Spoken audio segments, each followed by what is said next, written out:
నాతో మాట్లాడుమయ్యా, నన్ను దర్శించుమయ్యా. మన ప్రభు అయిన యేసుక్రీస్తు పరిశుద్ధ నామములో మీ అందరికీ శుభములు తెలియచేయచ్చు ఉన్నాను. మీరందరూ క్షేమంగా ఉన్నారని ఆశిస్తూ ఉన్నాను. ఈరోజు బలపరిచే వాక్యము కీర్తనల గ్రంథము 34వ అధ్యాయము 10వ వచనము.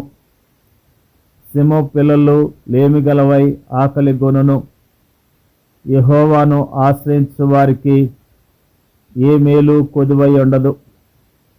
ఈ కీర్తన దావీదు రచించాడు. ఈ కీర్తన ఎప్పుడు రచించాడంటే దావీదు అబీమెలెకు ఎదుట వెర్రివాని వలె ప్రవర్తించి అతని చేత తోలివేయబడిన తర్వాత రచించాడు.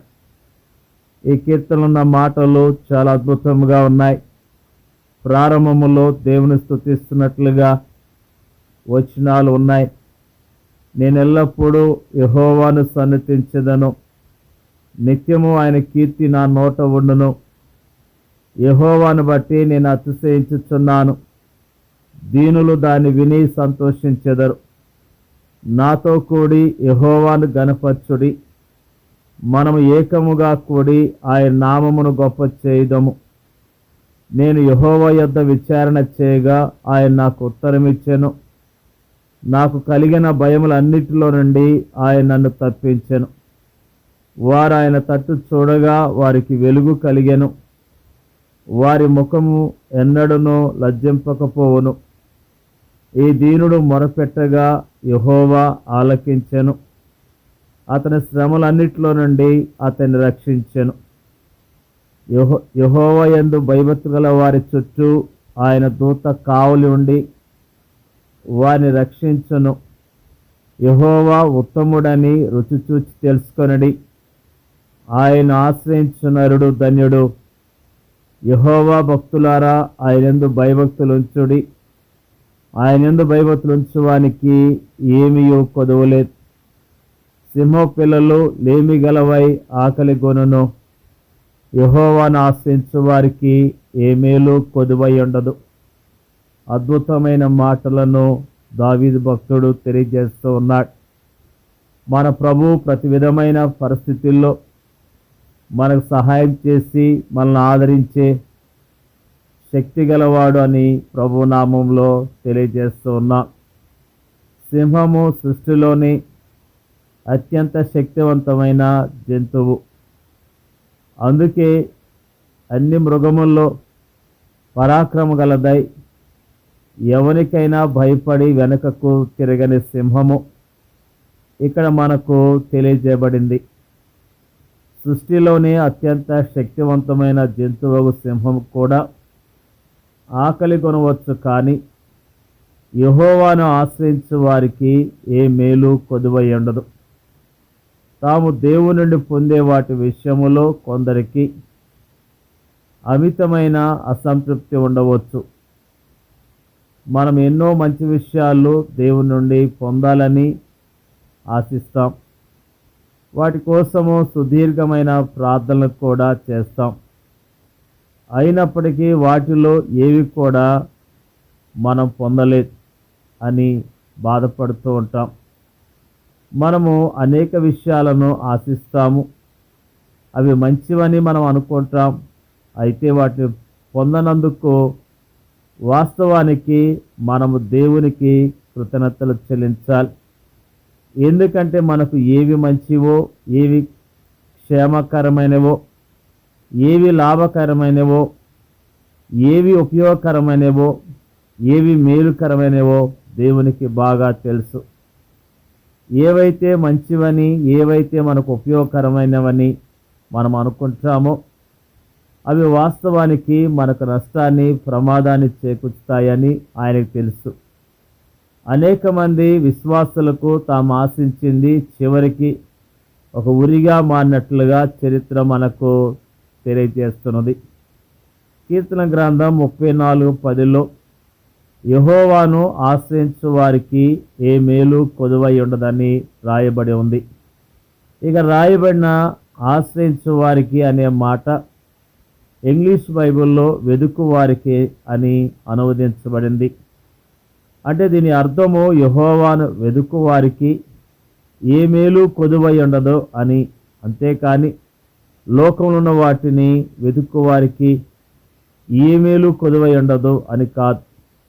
యథార్థముగా ప్రవర్తించు వారికి ఆయన ఏ మేలును చేయక మానడు. నువ్వు ఆశించినది ఏదైనా నీకు అనుగ్రహించబడలేదంటే అది నీకు మేలుకరమైనది కాదని, అందుకే దేవుడు దాన్ని నీకు ఇవ్వలేదని నీవు గుర్తించు. ఈ వాస్తవాన్ని నీ హృదయములో అంగీకరించినట్లయితే అప్పుడు అది ప్రభువా అది నాకు మేలుకరమైనది కాదు, అందుకే దాన్ని నువ్వు నాకు ఇవ్వలేదు, నీ నామమున స్తుతికలుగా కానీ ఆనందగానాలు మనం చేస్తాం. ఈ సాధారణ సూత్రమును ఆధారం చేసుకుని దేవుడు మన పట్ల వ్యవహరిస్తాడు. నీ ఆత్మ దేవుని సన్నిధి వెలుగును అనుభవిస్తున్నప్పుడు దేవుని దూతలను ఆవరించినట్టుగా నువ్వు విశ్వసించినప్పుడు ప్రతి విషయానికి నీవు ఆయన వైపే చూస్తావు. ప్రతి విషయానికి నీవు ఆయనపైనే ఆధారపడతావు. అలాంటి పరిస్థితులు నీవు ఆశించింది, నీవు అనుకున్నది నీకు లభించినప్పటికీ ప్రభువా నీవు దాన్ని నాకు ఇవ్వకపోవటం ఎంత మంచిది అని సంతోషిస్తావు, ప్రభుని ఘనపరుస్తావు.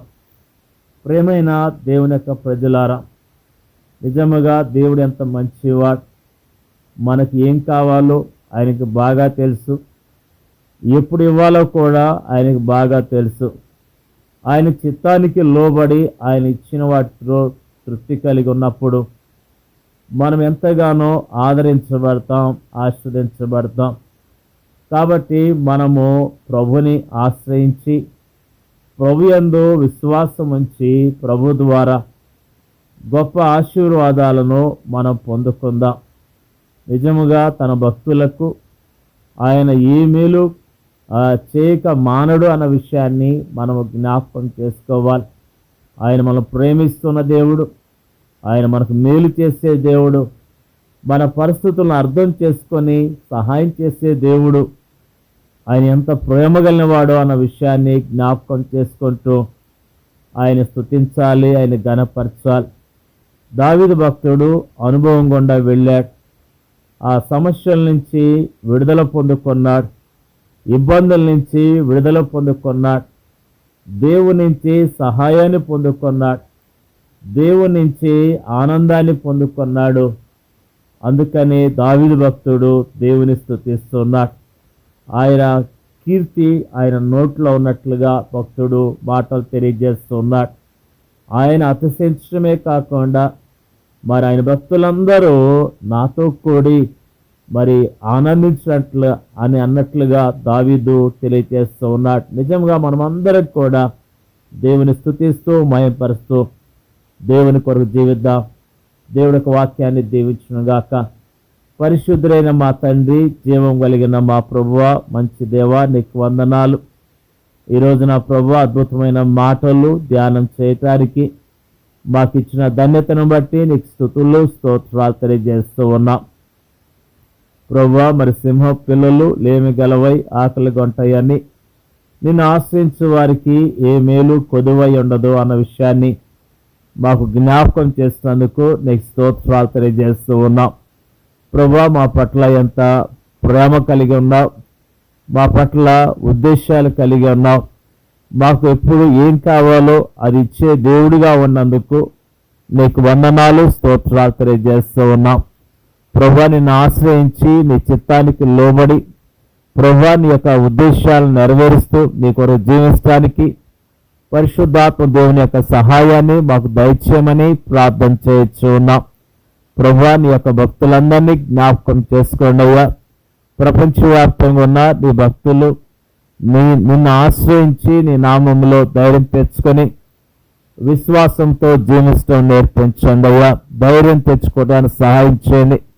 మరి ముఖ్యంగా ప్రార్థన చేయొచ్చున్నాం. ప్రభువా ఈరోజు చక్కని మాటలు మాకు జ్ఞాపకం చేస్తారయ్యా, నీకు వందనాలు తెలియజేస్తున్నాం. యోగ్యముగా నేను స్తుతిస్తూ గణపరుస్తూ నీ సాక్షి బిడ్డలుగా ఈ లోకంలో జీవించడానికి మీరు శక్తిని దయచేయమని ప్రార్థన చేయించున్నాం. మాకు ఇచ్చిన ఈ మాటలు బట్టి వందనాలు తెలియజేస్తూ మా ప్రార్థన అంగీకరించమని యేసుక్రీస్తు పరిశుద్ధమైన నామములో అడిగి వేడుకొంచున్నాం తండ్రి. ఆమేన్.